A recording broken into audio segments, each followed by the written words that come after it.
Hello everyone. Welcome to Lightspring, Glen. It's Carol Onward Behan speaking to you from this side of the camera. Hope you can hear that blackbird behind me welcoming you to. It's April 23rd, 2020.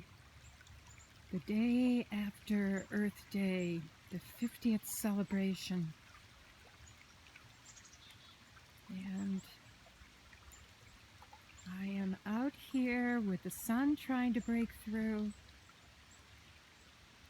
on a day that's still pretty chilly. Somewhere near 40, but no wind. Oh, there might be a chickadee that comes into view. Oh, that'd be real fun. Let's see. They're flying around right here over the water. How close can you see them? Oh, there's more. There's one of the chickadees saying hello. Ah. Up you go. Hi. So chickadees are welcoming you too. So how was your Earth Day? I hope it was warmer than mine. I celebrated mostly by looking out the windows. So for this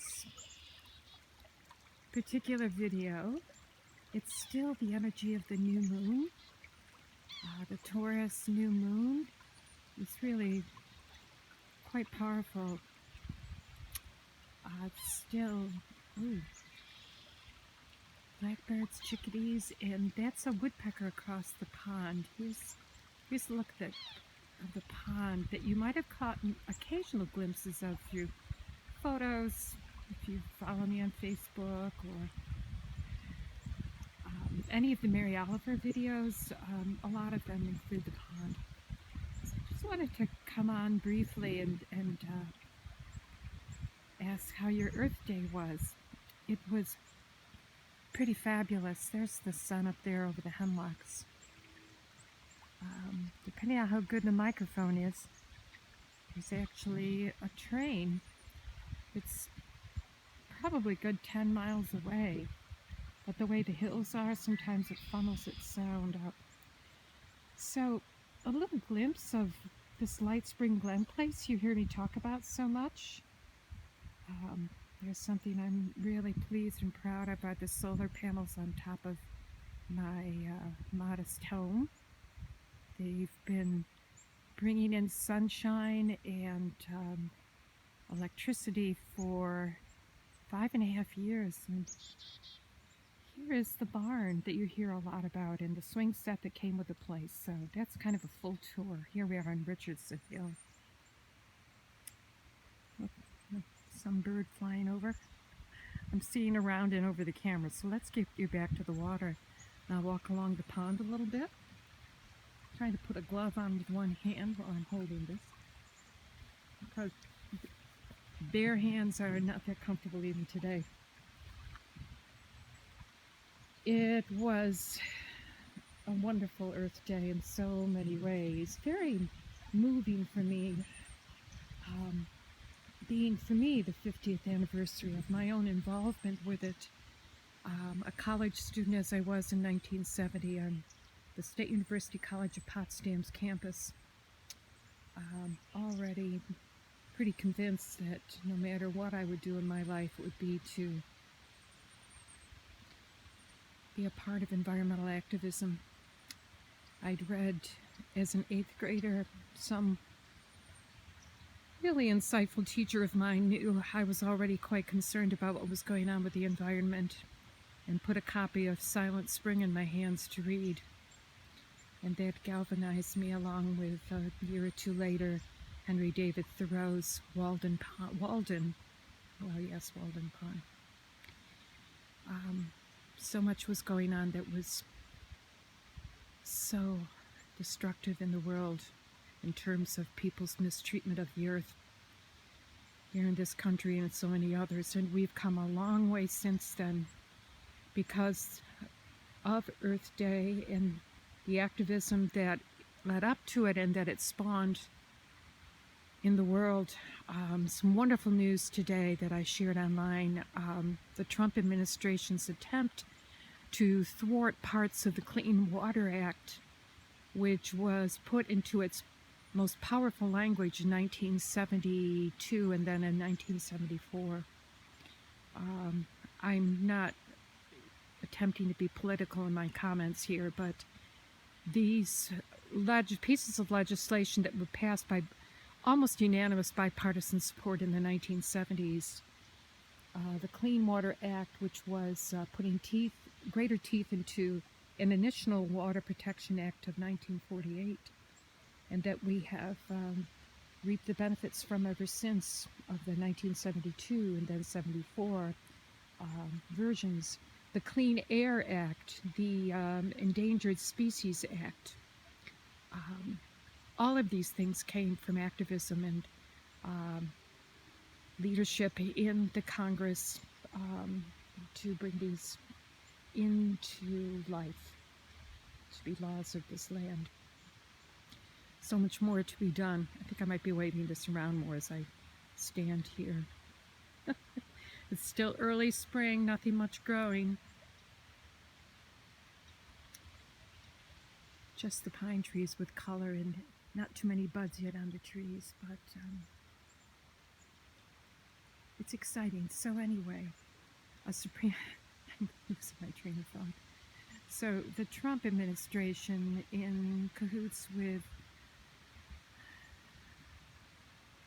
their corporate cronies, corporations and such that have no great investment in the protection of the environment.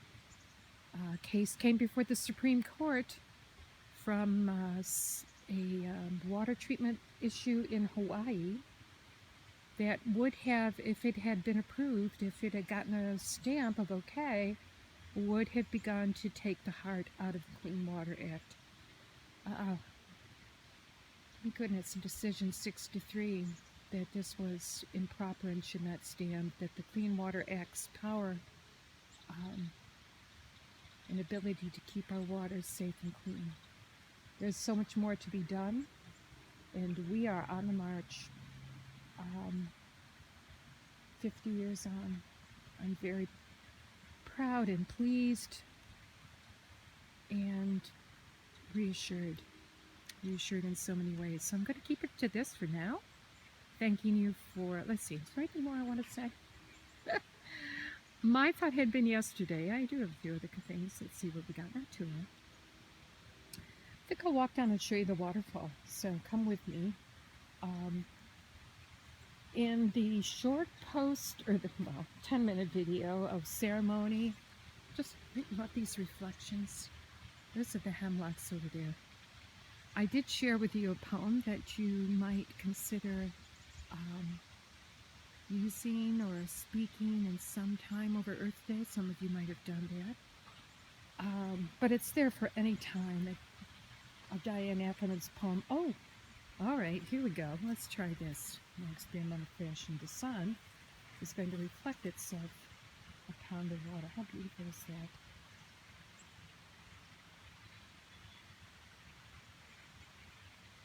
All of this. This is the beautiful nature in which I live. I was going to come out and speak it aloud and share it with all of you. But I did so anyway. Further down the stream, the waters of Lightspring Glen, the hill is in this direction, and the hillside of Richardson Hill rises up behind those trees, back up into some huge ponds further up the road.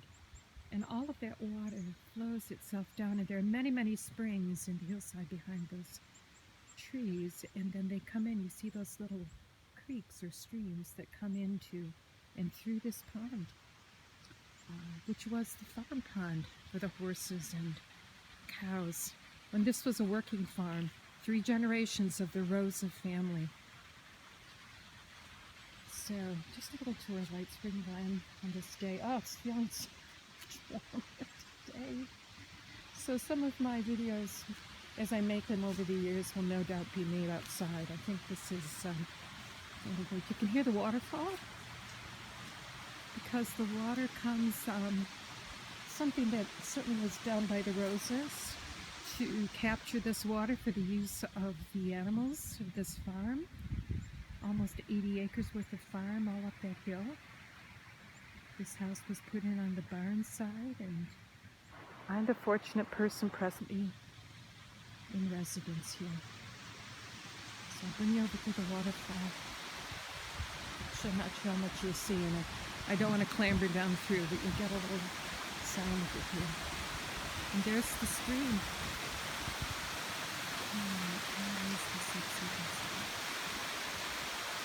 I wish you well. On this new moon day, post-Earth Day. Onward we go. It's love is like this beautiful planet. In the midst of the crisis we find ourselves in, and how, when we emerge from it, we can assure that the world, this beautiful Earth, will be imagined in a way that serves the highest good of all of us. Human, Earth, always. Thank you very much. See you again soon. Bye for now. Love from Lightspring.